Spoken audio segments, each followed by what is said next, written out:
In the state of Kansas, we are 98% privately owned. And to have any kind of impact or ability to improve wildlife populations, we developed this Habitat First program. It's a voluntary program where the landowner has made the decision that they would like to improve their property, whether it be for wildlife habitat, soil health, air quality, water quality. A lot of the practices in that program benefit all those things. And so they have made that commitment that they feel like there is a resource concern on their property that they want to make better.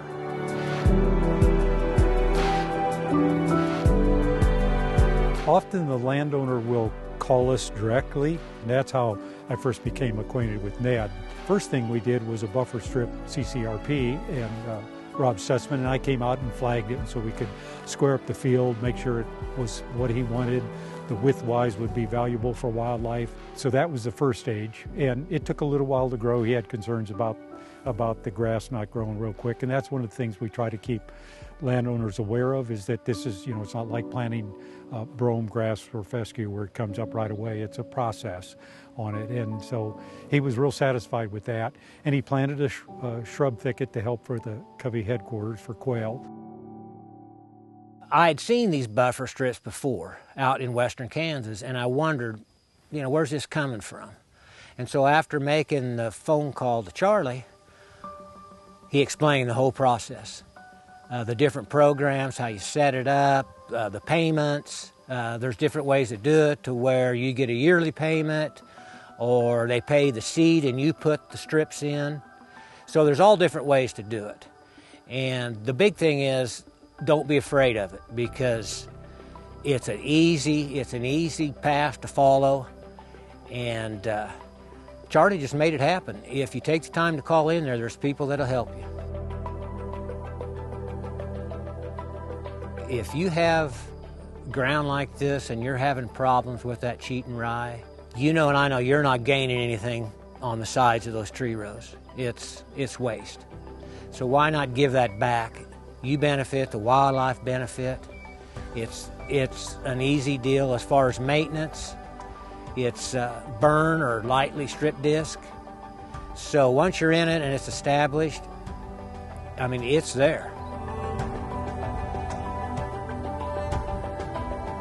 I think it's really important that we continue to have something growing on the landscape.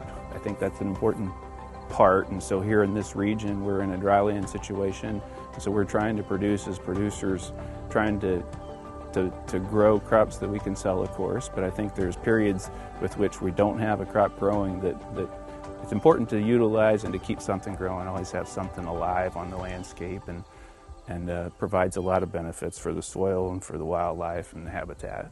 I do believe there's a commercial benefit.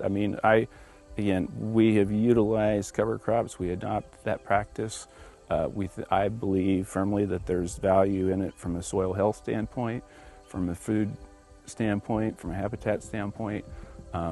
So in that application, I believe definitely there's a commercial benefit for the producer as well.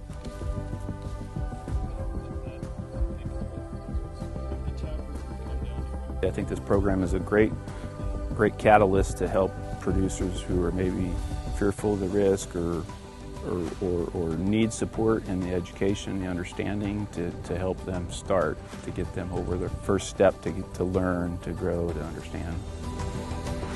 If you're interested in learning more about your land, how to manage it, and the wildlife habitat on it, feel free to contact your local wildlife biologist with Kansas Wildlife and Parks.